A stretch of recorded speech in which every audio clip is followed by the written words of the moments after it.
മോക്ഷ travels സംഘടിപ്പിച്ച ഞങ്ങളുടെ ദക്ഷിണേന്ത്യൻ ടെമ്പിൾ ടൂറിലേക്ക് സ്വാഗതം. രാവിലെ ഞങ്ങൾ ഗംഗൈക്കൊണ്ട ചോളപുരം സന്ദർശിച്ചു. ഇപ്പോൾ ചിദംബരത്തിലേക്ക് തില്ലൈ നടരാജ ക്ഷേത്രം കാണുവാനും ദർശനം നടത്തുവാനും പോകുന്നു. ഈ നഗരത്തിൻ്റെ പേര് ചിദംബരം, അതായത് ചിത്ത് എന്ന് പറഞ്ഞാൽ അറിവ്, അമ്പരം എന്ന് പറഞ്ഞാൽ ആകാശം. പഞ്ചഭൂത ക്ഷേത്രങ്ങളിൽ ആകാശത്തെ പ്രതിനിധീകരിക്കുന്ന ക്ഷേത്രമാണിത്. മുമ്പ് ഇത് തില്ലൈ വനം എന്നറിയപ്പെടുന്ന കണ്ടൽക്കാടായിരുന്നു.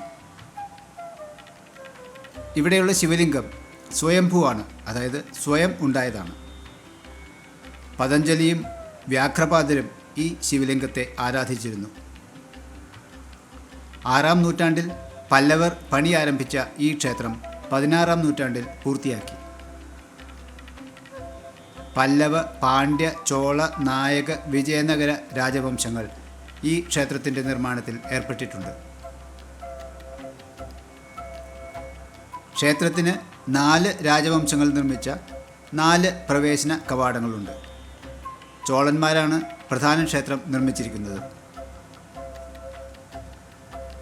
പല്ലവർക്ക് അവരുടെ ചിഹ്നം സിംഹമാണെങ്കിൽ ചോളർക്ക് കടുവ, ചേരർക്ക് അമ്പ്, പാണ്ഡ്യർക്ക് മത്സ്യം.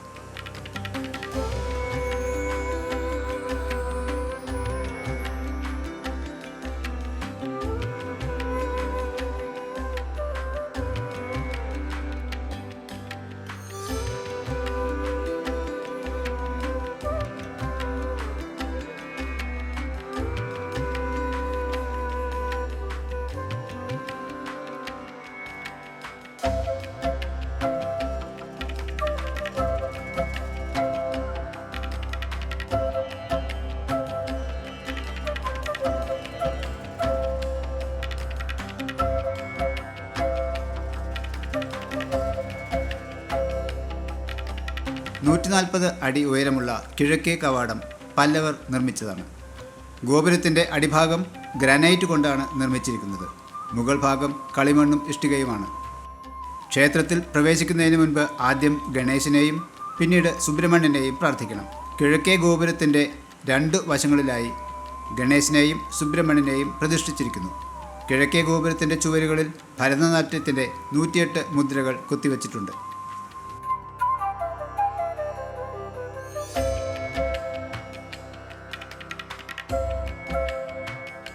ഇവരാണ് ക്ഷേത്രത്തിലെ മേൽശാന്തിമാരും ട്രസ്റ്റിമാരും.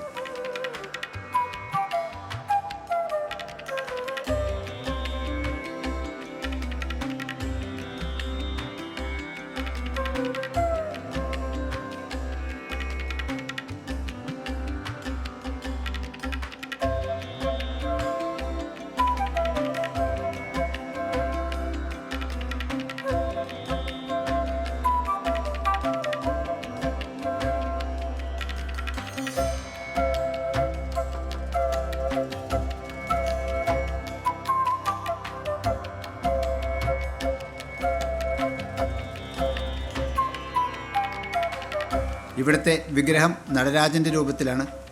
പാർവതി ദേവിയെ ശിവകാമി അമ്പാൾ എന്നും വിളിക്കുന്നു. ഇടതുവശത്തുള്ള പ്രതിമ കാളിയുടെയും, അതായത് പാർവതിയുടെയും, വലത്തുവശത്തുള്ളത് ശിവൻ്റെയും ആണ്.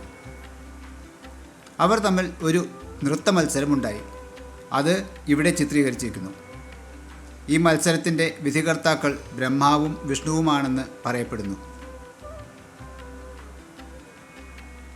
ആദ്യം നൃത്തം നിർത്തുന്നയാൾ പരാജയപ്പെടും എന്നതായിരുന്നു നിയമം. ശിവൻ്റെ കമ്മൽ താഴെ വീണപ്പോൾ അദ്ദേഹം അത് വലത് കാലുപയോഗിച്ച് എടുത്ത് ചെവിയിൽ വച്ചു. എന്നാൽ കാളിക്ക് ശിവനെ പോലെ കാലുയർത്താൻ കഴിയാത്തതിനാൽ നൃത്തം നിർത്തി മത്സരത്തിൽ ശിവനോട് തോറ്റു. നൃത്തമത്സരത്തിൽ വിജയിച്ചതിന് ശേഷം ശിവനെ നടരാജൻ, നൃത്തരാജൻ എന്ന് നാമകരണം ചെയ്യപ്പെട്ടു.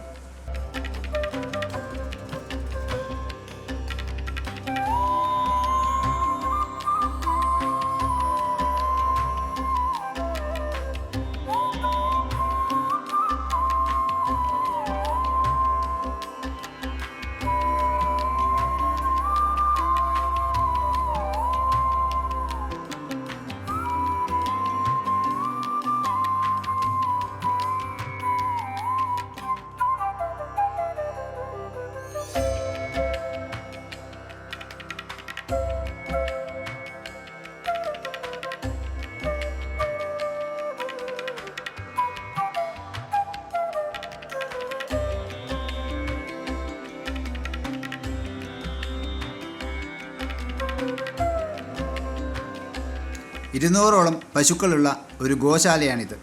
രാവിലെയും വൈകുന്നേരവും 3 വീതം അഭിഷേകങ്ങൾക്ക് പാൽ ഗോശാലയിൽ നിന്ന് നൽകുന്നു. ക്ഷേത്രം രാവിലെ 6 മണിക്ക് തുറക്കും. 8-നും 11-നും 12-നും രാവിലെ 3 അഭിഷേകമുണ്ട്. ഇതാണ് നന്ദിപ്രതിമ. ഉച്ചയ്ക്ക് 1 മണിക്ക് ശേഷം അടയ്ക്കുന്ന ഗേറ്റുകൾ വൈകിട്ട് 4-ന് വീണ്ടും തുറക്കും. വൈകിട്ട് 6-നും 8-നും 10-നും 3 അഭിഷേകങ്ങളുണ്ട്. രാത്രി 11 മണിക്ക് ശേഷം മാത്രമേ ക്ഷേത്രം അടയ്ക്കുകയുള്ളൂ. തെക്കേ ഗോപുരം പാണ്ഡ്യന്മാരാണ് നിർമ്മിച്ചിരിക്കുന്നത്. പല്ലവരുടെ കിഴക്കേ ഗോപുരത്തിൽ നിന്ന് വ്യത്യസ്തമാണ് ഡിസൈനും ഘടനയും. ഗോപുരത്തിൻ്റെ ഇടതുവശത്തും വലതുവശത്തും നിരവധി പ്രതിമകളുണ്ട്.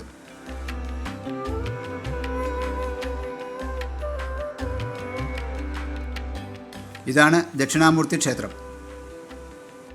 135 അടി ഉയരമുള്ള പടിഞ്ഞാറേ ഗോപുരം ചോളന്മാരാണ് നിർമ്മിച്ചിരിക്കുന്നത്. ഈ ഗോപുരത്തിൽ ശിവൻ്റെയും പാർവതിയുടെയും വിവാഹ നിശ്ചയം ചിത്രീകരിക്കുന്ന പ്രതിമകൾ കാണാം. മുകളിലെ നിലയിലുള്ള പ്രതിമകൾ ശിവൻ്റെയും പാർവതിയുടെയും വിവാഹത്തെ കാണിക്കുന്നു. മഹാവിഷ്ണുവിൻ്റെ ദശാവതാരവും കാണാം. പടിഞ്ഞാറ് ഗോപുരമാണ് ക്ഷേത്രത്തിൻ്റെ പിൻവശത്തെ പ്രവേശന കവാടം.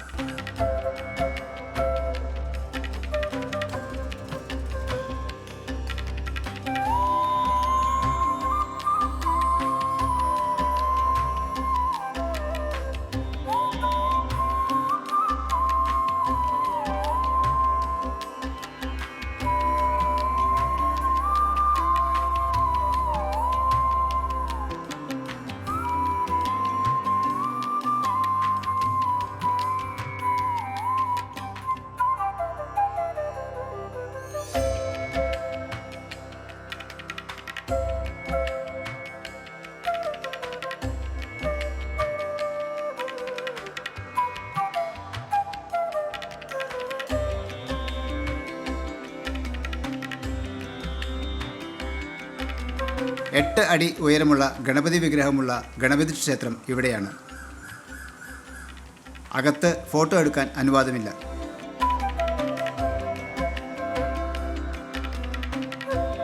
പല്ലവർ നിർമ്മിച്ച ശിവഗംഗ എന്ന ക്ഷേത്രകുളമാണിത്.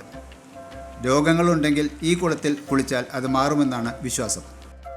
ഇവിടെയാണ് പാർവതി, അതായത് ശിവകാമ സുന്ദരി അമ്മാൾ ക്ഷേത്രം. ആന, പതഞ്ജലി, വ്യാഘ്രപാദ, ഋഷി തുടങ്ങിയവരുടെ ചിത്രങ്ങൾ ഇവിടെ കാണാം. നായകർ പണി കഴിപ്പിച്ച വടക്കേ ഗോപുരമാണിത്.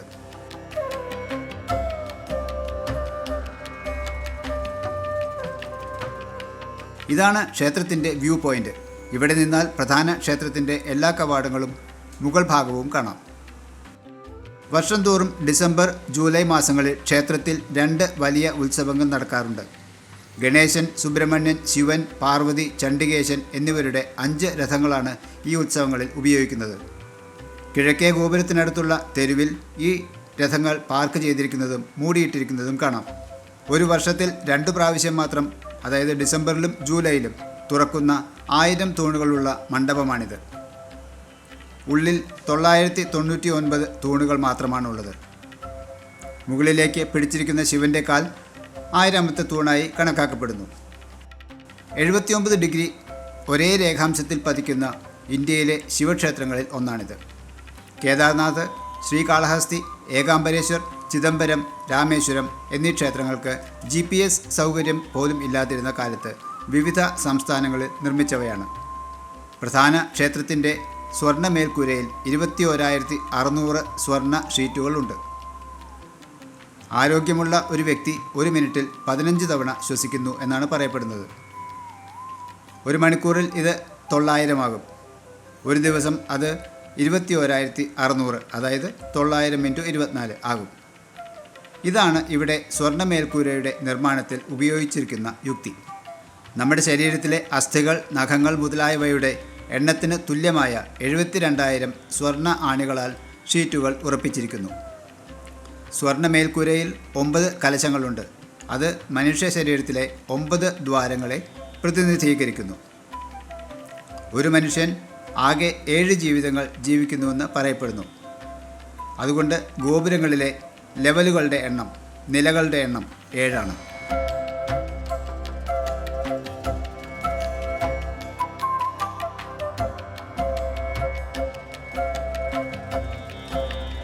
ചിദംബരം ക്ഷേത്രയാത്ര നിങ്ങൾ ആസ്വദിച്ചു എന്ന് കരുതട്ടെ. മറ്റൊരു ക്ഷേത്രത്തിൻ്റെ വിശദാംശങ്ങളുമായി നമുക്ക് അടുത്തയാഴ്ച തിരിച്ചു വരാം.